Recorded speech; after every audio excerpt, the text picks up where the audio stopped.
नमस्कार, राधे राधे, जय श्री कृष्णा मेरे प्यारे साथियों। आप सभी का आपके अपने YouTube channel BS polity educator में हार्दिक स्वागत है। मेरे प्यारे साथियों, इंडियन थ्योरी की जो क्लास है हमारी चल रही है मिशन सरकारी नौकरी के तहत। मुगल साम्राज्य चल रहा था। आज पढ़ने वाले हम औरंगजेब को। इससे पहले हमने शाहजहाँ तक कवर कर लिया था। आज औरंगजेब को पढ़ने वाले। तो थ्योरी की क्लास है हमारी कई दिन के बाद आ रही है, क्योंकि बीच में टेस्ट सीरीज भी हमको देनी पड़ती हैं। उनका भी हमको ध्यान रखना पड़ता है।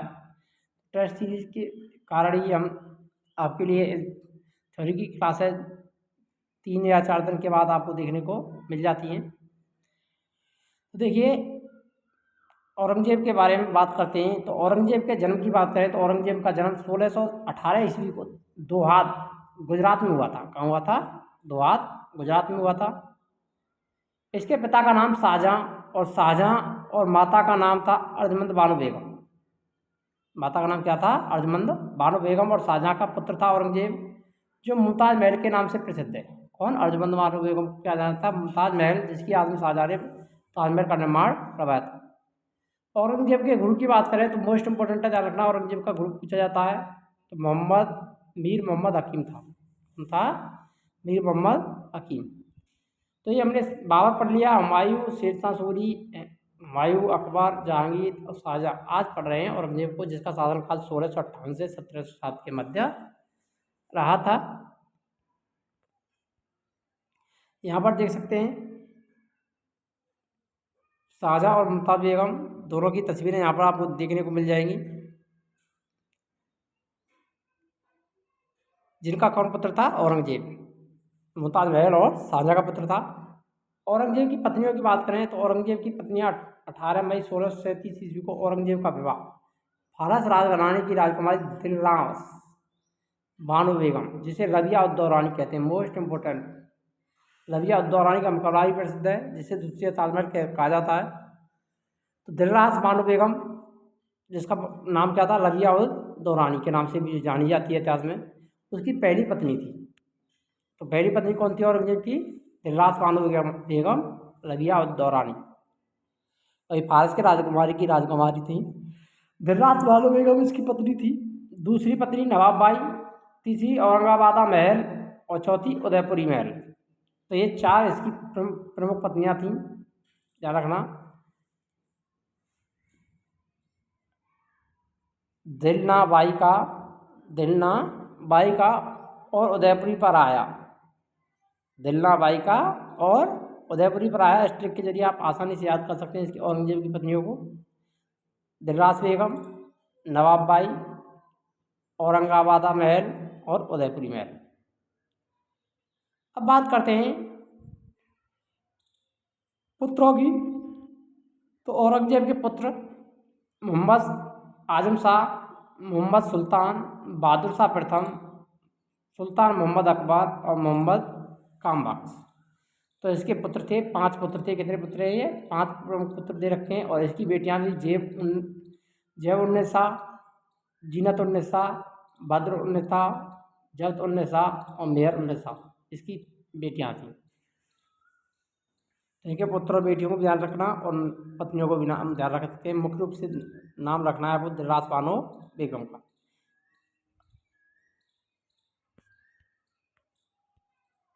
औरंगजेब की उपाधियों की बात करते हैं अब। तो बहादुर की उपाधि औरंगजेब को 15 वर्ष की आयु में एक बार आगरा में कुछ हाथियों ने हमला कर दिया था, जिससे प्रजा में भगदड़ मच गई। औरंगजेब ने बड़ी बहादुरी के साथ अपने जान को जोखिम में डाल करके इन हाथियों से मुकाबला किया। यह देख इसके पिता शाहजहाँ ने बहुत खुश होकर के औरंगजेब को बहादुर की उपाधि दी थी। किसकी उपाधि दी थी? बहादुर।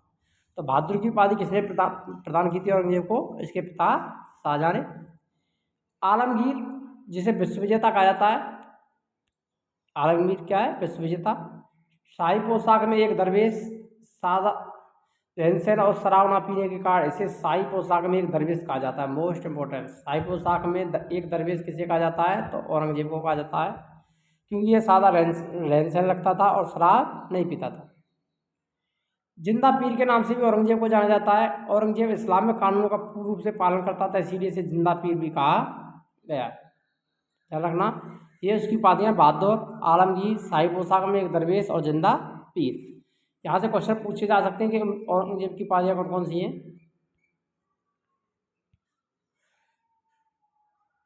इसके बाद आती है हाफिज। औरंगजेब को पूरा कुरान कंठस्थ याद था, इसीलिए इसे हाफिज कहा जाता है, क्योंकि कुरान था वो इसे कंठस्थ याद था पूरा का पूरा कुरान।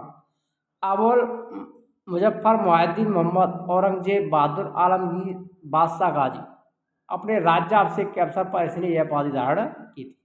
मोस्ट इंपॉर्टेंट है, ध्यान रखना कौन सी उपाधि धारण की थी। मुख्य रूप से आपको ध्यान रखना है औरंगजेब बहादुर आलमगीर बादशाह गाजी, तो ये इसकी उपाधियाँ हैं।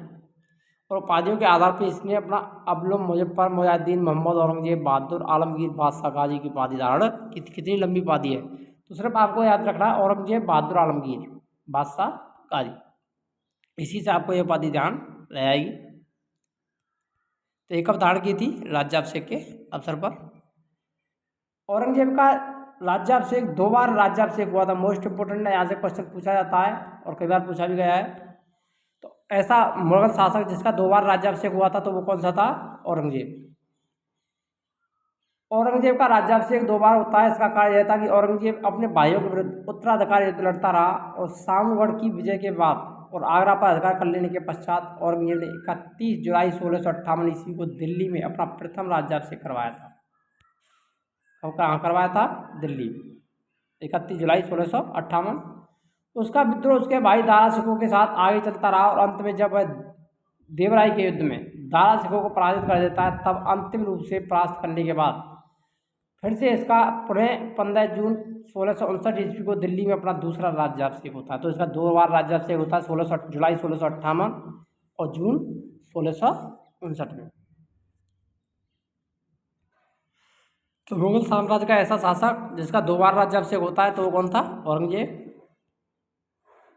प्रमुख विद्रोह और युद्ध अभियान। औरंगजेब की इन नीतियों की वजह से उसे कई विद्रोहों का सामना करना पड़ा था। इसके अलावा साम्राज्य विस्तार में उसके कई विजयों में भी हासिल करी। सबसे पहला आता है जाटों का विद्रोह। पहला संगठित विद्रोह गोकुल जाट के नेतृत्व में हुआ था औरंगजेब के खिलाफ। यह औरंगजेब के खिलाफ किया गया पहला संगठित विद्रोह था जो दिल्ली और आगरा के जाटों के मध्य हुआ था।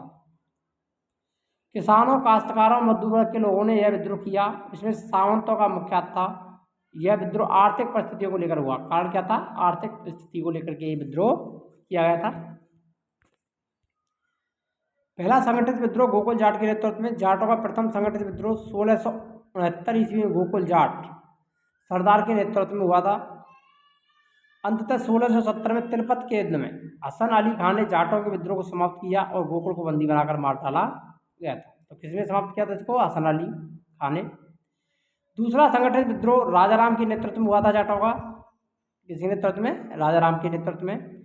गोकुल के बाद 1685 में जाटों का दूसरा संगठित विद्रोह राजाराम के नेतृत्व में हुआ। पहला कब हुआ था, 1669 ईस्वी में, दूसरा 1685 ईस्वी। इस विद्रोह में जाटों ने छापा मार और हमले तथा लूटमार की थी औरंगजेब के खिलाफ। दूसरा संगठित विद्रोह राजाराम के द्वारा। इसने देखा कि अगर धार्मिक कट्टरता का परिचय औरंगजेब दे रहा है तो हम भी उसी प्रकार परिचय देंगे। इस तरह से इसने औरंगजेब को चिढ़ाने और दुख पहुंचाने के लिए अकबर की कब्र को खुदवा दिया। ये जो अकबर की कब्र थी इसको किसने खुदवा दिया था, राजाराम ने। और अकबर की कब्र में से जो हड्डियां बाहर निकल कर आई उसने उनको जला दिया। यह घटना औरंगजेब को काफ़ी दुख देती है। इससे राजाराम की हत्या करवा दी। इसने क्या किया, फिर राजाराम को भी मरवा दिया। पहले गोकुल जाट को मरवा दिया था, उसके बाद में राजाराम की हत्या करवा दी गई। राजाराम की हत्या के बाद उसके भतीजे चूड़ामण ने जाटों का नेतृत्व संभाला। हालांकि औरंगजेब की मृत्यु 1707 में होती है। तब तक जाट छोटे मोटे रूप में विद्रोह में शामिल रहे। यह विद्रोह पूरी तरह कभी नहीं दबता, लेकिन फिर भी राजाराम की हत्या के बाद जाटों का विद्रोह काफ़ी सीमित हो गया था। ध्यान रखना, गोकुल के नेतृत्व में, राजाराम के नेतृत्व में औरंगजेब के खिलाफ विद्रोह किया गया था जाटों ने 1685 और 1669 ईस्वी में। सतनामियों का विद्रोह या मुंडाओं का विद्रोह। यह विद्रोह 1672 ईस्वी में नारनौल और महेंद्रगढ़ हरियाणा के आसपास के भूभाग में होता है, जो कि सतनामियों के द्वारा किया जाता है। जिन्हें मुंडिया कहा जाता था। क्या कहते थे उनको, मुंडिया, क्योंकि वे हमेशा बाल मुड़वा कर रखते थे, इसीलिए इसे मुंडा विद्रोह भी कहा जाता है। इन्होंने इस्लामिक धार्मिक व्यवस्था के विरोध में विद्रोह किया, परंतु औरंगजेब ने इस विद्रोह को बड़ी आसानी से दबा दिया था। अब आता है सिखों का विद्रोह। सिख विद्रोह पूरी तरह से धार्मिक विषय से संबंधित था। इसमें इस्लामिक धार्मिक व्यवस्था के विरोध में विद्रोह किया गया, परंतु औरंगजेब ने इस विद्रोह को बड़ी आसानी से दबा दिया था। यदि आप चैनल पर नए तो चैनल को सब्सक्राइब करना ना भूलें और वीडियो को लाइक करें, शेयर करें, अधिक से अधिक कमेंट करें कि आपको क्लासेस कैसी लग रही हैं। हमारी जो आपके लिए जो क्लासेज होने वाली हैं वो नोट्स पैटर्न पर रहेंगी। एक भी क्वेश्चन आपका यहाँ से बाहर नहीं देखने को मिलेगा किसी भी एग्जाम में। तो यूपीएससी हो, आरपीएससी हो, ऑल स्टेट एग्जाम, कोई भी एग्जाम हो, सभी के लिए ये क्लासेज इंपॉर्टेंट होने वाली है। पहले हम थ्योरी को कवर करेंगे, उसके बाद कुछ प्रीवियस ईयर एग्जाम के क्वेश्चनों को भी यहाँ पर देखेंगे। तो सिख विद्रोह, इस समय सिखों का गुरु सबसे पहले 9वें गुरु थे तेग बहादुर। कौन थे? तेग बहादुर ने यह प्रयास किया कि अगर हम गुरु तेग बहादुर को ये इस्लाम धर्म स्वीकार करवा देते हैं तो सारा सिख संप्रदाय स्वयं इस्लाम धर्म स्वीकार कर लेगा।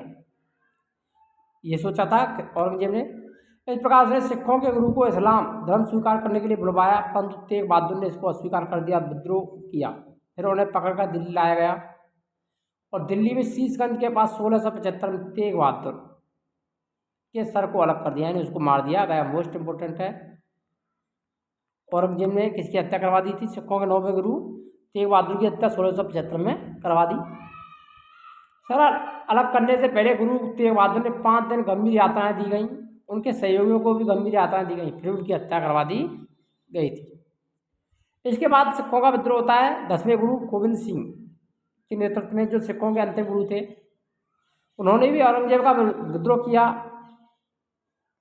और उसके खिलाफ काफ़ी लड़ाइयाँ लड़ी। हालांकि इस विद्रोह के क्रम में उनके पुत्र भी उनसे दूर हो गए, यानी उसके जो पुत्र थे गोविंद सिंह, गुरु गोविंद सिंह के, वो भी मारे गए, उनकी हत्या भी करवा दी गई थी। लेकिन उन्होंने कभी औरंगजेब की अधीनता स्वीकार नहीं की। 1682 में औरंगजेब दक्षिण की तरफ चला जाता है और सिख उत्तर भारत में विद्रोह को जारी रखते हैं। अंत में 1707 में औरंगजेब की मृत्यु हो जाती है। तब बहादुर शाह के समय सिखों और मुगलों में एक प्रकार का समझौता हो जाता है। तो सिख और मुगलों के मध्य समझौता किसके समय होता है? बहादुर शाह के समय में।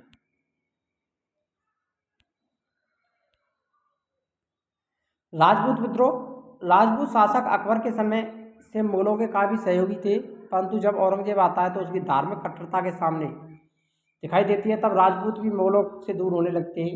इसमें मारवाड़ और मेवाड़ जो वे मुगलों के विरोध में उभर कर आते हैं। इसका कारण था कि मुगल इनके धार्मिक कार्यों में हस्तक्षेप करने लगते हैं और औरंगजेब पर इन शासन करने की नीति काफ़ी कठोर अपना रहा था, जिसके कारण मारवाड़ और मेवाड़ में विद्रोह करना उचित हो जाता है।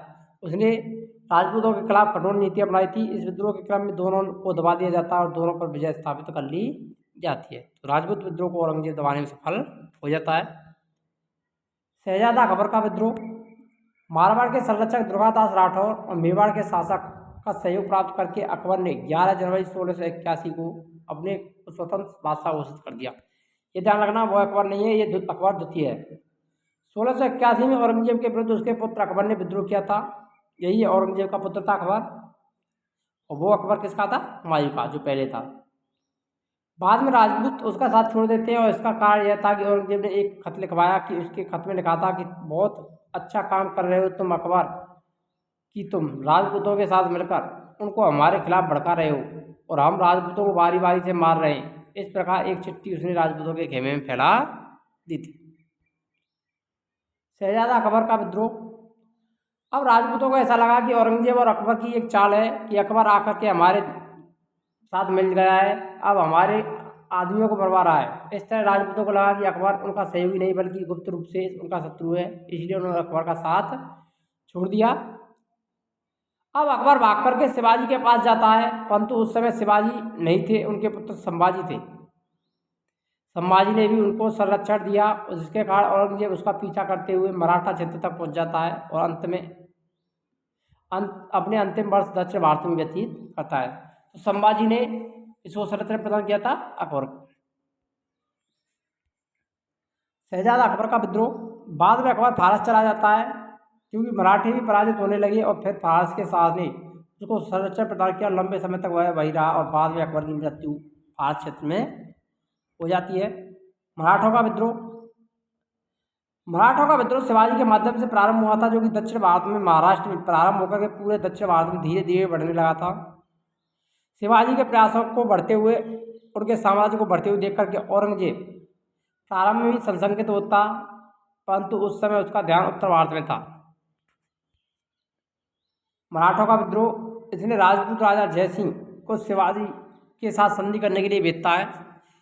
तो मराठों और शिवाजी के मध्य, मुगलों और शिवाजी के मध्य संधि होती है किसके सहयोग से? मिर्जा राजा जयसिंह के सहयोग से पुरंदर की संधि होती है, जो कि 1665 ईस्वी में की जाती है। मोस्ट इम्पोर्टेंट है पुरंदर की संधि। इसके मध्य हुई शिवाजी और जयसिंह के मध्य में भी ये जून 1615 में पुरंदर की संधि होती है, जो काफ़ी महत्वपूर्ण थी। इस संधि के तहत शिवाजी अपने किले मुगलों को देने पड़ते हैं और औरंगजेब की तरफ से प्रतिक्रियात्मक जीत हो जाती है। शिवाजी औरंगजेब की अधीनता स्वीकार कर लेता है। साथ ही मिर्जा राजा जयसिंह ने शिवाजी द्वारा मुगलों से जीते गए 35 किलों में से 30 किले पुनः उनको लौटा देता है। शिवाजी ने 35 किले जीते थे मुगलों से, उनसे 23 को वापस करता है। इस संधि के तहत ही शिवाजी के बड़े पुत्र संभाजी को औरंगजेब के दरबार में भेजा जाता है और उसे 5000 का मनसाब संभाजी को प्रदान किया जाता है।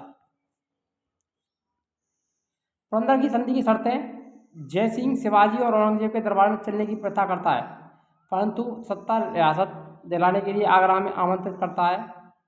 22 मई 1666 में शिवाजी आगरा किले के दीवान आम में, मोस्ट इंपोर्टेंट है ध्यान रखना, दीवान आम में उपस्थित होते हैं। कब? 22 मई 1666 को। तब औरंगजेब ने आगरा में स्थित जयपुर भवन में उनको नज़रबंद कर दिया, पकड़वा लिया गया था। फिर शिवाजी भागने में सफल हो जाते हैं और जयसिंह के पुत्र राय सिंह ने आगरा से शिवाजी को निकालने में मदद की थी। दक्षिण भारत में जाकर पुनः मुगलों की सेना से लड़कर कई किलों को उसने जीत लिया था, यानी बाद में कई किलों को वो जीत लेते। शिवाजी की मृत्यु के बाद उसका पुत्र संभाजी ने मुगलों से संघर्ष जारी रखा, किंतु असावधानी के कारण 1689 ईस्वी में अपने मंत्री कवि कलाश के साथ पकड़ा जाता है और 1689 ईस्वी में संभाजी का कत्ल कर दिया जाता है। मोस्ट इंपोर्टेंट है, कवि कलाश संभाजी को औरंगजेब पकड़ लेता है और उनको मार देता है। 1690 तक मुगल साम्राज्य अपने चरमोत्कर्ष पर था, जो काबुल से लेकर के चट्टगांव और कश्मीर से लेकर कावेरी नदी तक फैल चुका था। अब आती है दक्षिण की विजय। 1682 में औरंगजेब दक्षिण भारत में जाने का निर्णय करता है और औरंगजेब की दक्षिण विजय का मुख्य उद्देश्य साम्राज्य का विस्तार करना था। सबसे पहले वो बीजापुर पर अभियान करता है 1685 ईस्वी में, 85 में। इस समय बीजापुर के सुल्तान सिकंदर आदिल शाह था। औरंगजेब ने इसे पराजित करके इसके किले पर अधिकार कर लेता है और 1 लाख रुपये वार्षिक पेंशन देकर के बीजापुर को मुगल साम्राज्य में मिला लेता है। गोलकुंडा अभियान 1688-87 में करता है। गोलकुंडा के शासक अबुल हसन कुतुब शाह था औरंगजेब के समय। औरंगजेब इसको भी बंदी बनाता है और 50,000 रुपये वार्षिक पेंशन देकर के इसे भी अपने राज्य में मिला लेता है, बीजापुर और गोलकुंडा को। इस प्रकार दक्षिण भारत के प्रमुख विरोधी थे, उन सब को दबाने में औरंगजेब सफल रहा। परंतु एक कहावत यह भी है कि दक्षिण भारत औरंगजेब का कब्रिस्तान सिद्ध हुआ। मोस्ट इंपोर्टेंट है, ये भी कहा जाता है कि दक्षिण भारत में जब उसने अभियान की तो उसका कब्रिस्तान सिद्ध हुआ था। वो अपने अंतिम 25 वर्ष वहीं फंसा रहा और उन्हें सीमित करता रहेगा और उत्तर भारत को ध्यान नहीं दे पाया, जिसके कारण जैसे ही औरंगजेब की मृत्यु होती है मुगलों के पतन होना शुरू हो जाता है। औरंगजेब की मृत्यु 3 मार्च 1707 को अहमदनगर के पास महाराष्ट्र में हो जाती है। मोस्ट इंपोर्टेंट है, कहाँ होती है? अहमदनगर के पास है, महाराष्ट्र में। औरंगजेब का मकबरा औरंगाबाद जिले में, औरंगजेब का मकबरा औरंगाबाद जिले में, खुलदाबाद नामक शहर महाराष्ट्र में स्थित है। ध्यान रखना, कौन से जिले में? औरंगाबाद, जो कि औरंगजेब ने ही बताया था, अपने नाम पर रखा था इसका नाम औरंगाबाद। यहाँ पर उसका मकबरा बता हुआ है। स्थान कौन सा है? खुलदाबाद। अब आता है बीबी का मकबरा। बीबी का मकबरा औरंगाबाद में महाराष्ट्र में स्थित है।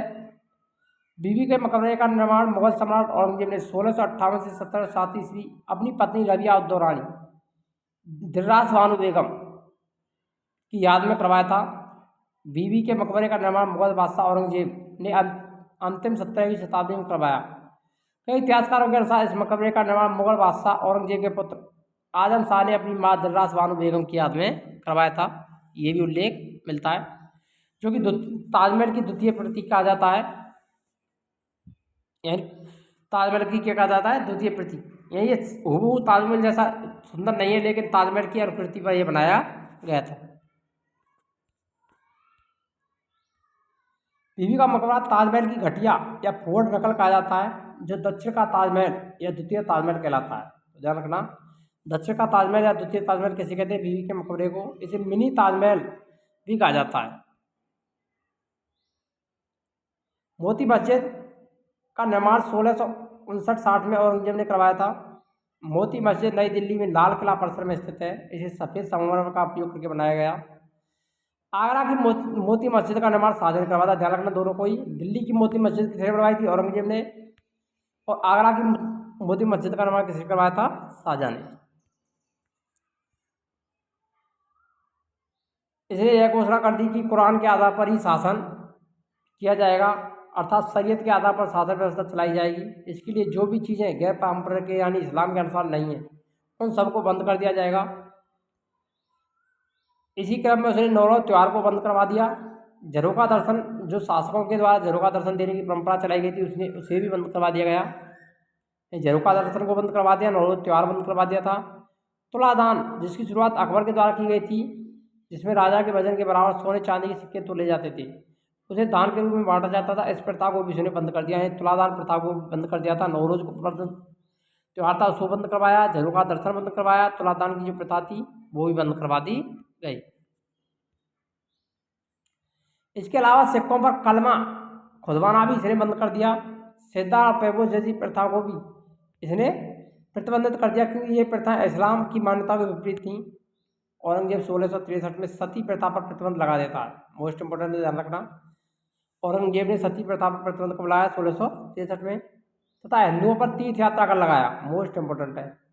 और हिंदुओं पर इसने तीर्थ यात्रा कर को प्रारंभ कर दिया था।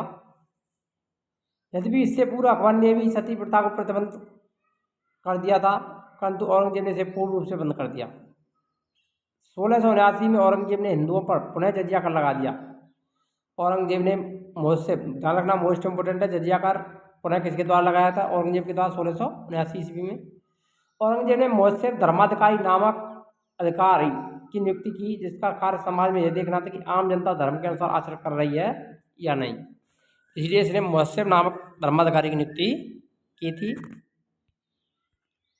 कुछ सामाजिक प्रथाएं, जैसे समाज में वैश्यालय शहरों के पास चलाए जाते थे, उन्हें इसने बंद करवाया।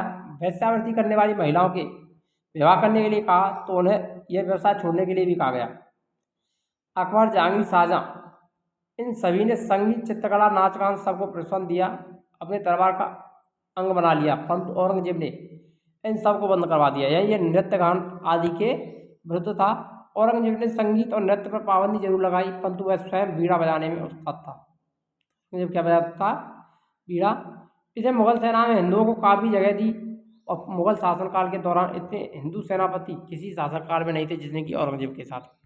मोस्ट इंपोर्टेंट ये भी क्वेश्चन पूछा जाता है कि सर्वाधिक हिंदू सेनापति किस मुगल सम्राट के शासन में रहे थे? तो औरंगजेब के काल में रहे थे। औरंगजेब के समय सर्वाधिक हिंदू सेनापति रहे इसी मुगल सेना में थे। हिंदू सेनापतियों का अनुपात कुल सेनापतियों का 1/3 यानी 33% रखा गया था। बाकी 2/3 मुस्लिम सेनापति थे। अकबर, जहांगीर, शाहजहां, इन सभी ने संगीत, चित्रकला, नाच गान को प्रोत्साहन दिया, अपने दरबार का अंग बना लिया, परंतु औरंगजेब ने उन्हें सबको बंद करवाया। औरंगजेब ने संगीत और नृत्य पर पाबंदी लगाई, और वह स्वयं बीड़ा बजाने में उस्ताद थे। इसने शरीयत के विरुद्ध लिए जाने वाले 80 करों को समाप्त कर दिया।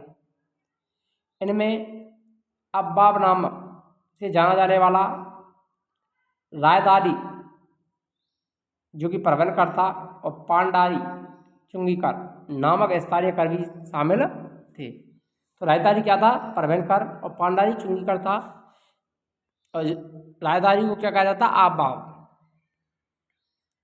आइए अब प्रीवियस ईयर एग्जाम के क्वेश्चनों को भी कवर कर लेते हैं। क्षेत्रफल के मामले में मुगल सम्राट के शासनकाल में अपनी चरम सीमा पर पहुंचा औरंगजेब, अकबर, जहांगीर, शाहजहां। तो कौन था? औरंगजेब। औरंगजेब के आदेश पर किस सिख गुरु को मार दिया गया? तो तेग बहादुर। बी वाला ऑप्शन सही हो जाएगा। औरंगजेब की दक्कन में किन 2 राज्यों को जीता था? बीजापुर और गोलकुंडा। बी वाला ऑप्शन सही रहेगा यहाँ पर। औरंगजेब द्वारा पुनः जजिया कर कब लगाया गया था? तो 1679 में प्रारंभ कर दिया गया था, जिसको अकबर के द्वारा समाप्त किया गया था। निम्नलिखित में से किस स्मारक को दक्कन का ताज भी कहा जाता है? तो यह दक्कन का दक्षिण का ताजमहल कहा जाता है, तो बीबी के मकबरे को कहा जाता है। किस जाट नेता ने बादशाह अकबर के मकबरे सिकंदरा को हानि पहुंचाई और अकबर की कब्र को खुदवा करके उसकी हड्डियों को जला दिया था? तो वो कौन था? राजा राम। बी वाला ऑप्शन सही रहेगा। मुगल सम्राट औरंगजेब कौन सा वाद्य यंत्र बजाता था? तो बीड़ा बजाता था। मुगल बादशाह औरंगजेब ने 17वीं शताब्दी में 1679 में भारत में अपनी पहली पत्नी दिलरास बानो बेगम रबिया दौरानी की याद में बीवी का मकबरा बनवाया था। कहाँ बनवाया था? तो औरंगाबाद में। निम्नलिखित में कौन जिंदा पीर और दरवेश की उपाधियां धारण की थी? तो औरंगजेब ने धारण की थी। जिंदा पीर और दरवेश की उपाधियां थी औरंगजेब की। औरंगजेब की माता का नाम क्या था? मुमताज महल। और शाहजहां का पुत्र था औरंगजेब। मुगल काल में नीचे लिखे किस विद्रोह की जड़ में कृषकों की समस्या थी? सतनामी और जाट विद्रोह, राजपूत विद्रोह, सिख विद्रोह, मराठा विद्रोह। तो सतनामी और जाट विद्रोह, ये वाला ऑप्शन सही रहेगा। निम्नलिखित में से किसके दरबार में सर्वाधिक हिंदू सेनापति थे? तो औरंगजेब के शासनकाल में, मुगल काल में सर्वाधिक हिंदू सेनापति रहे थे। अगर वीडियो अच्छी लगी तो वीडियो को लाइक करें, शेयर करें, और चैनल पर नए तो चैनल को सब्सक्राइब करना ना भूलें, क्योंकि हमारी सारी की सारी क्लासेज यूट्यूब पर आपके लिए निःशुल्क कराई जा रही हैं, जो कि सभी एग्जाम के लिए आपके लिए इंपॉर्टेंट रहेंगी। मिलते हैं नेक्स्ट वीडियो में, तब तक के लिए जय हिंद, राधे राधे, जय श्री कृष्ण।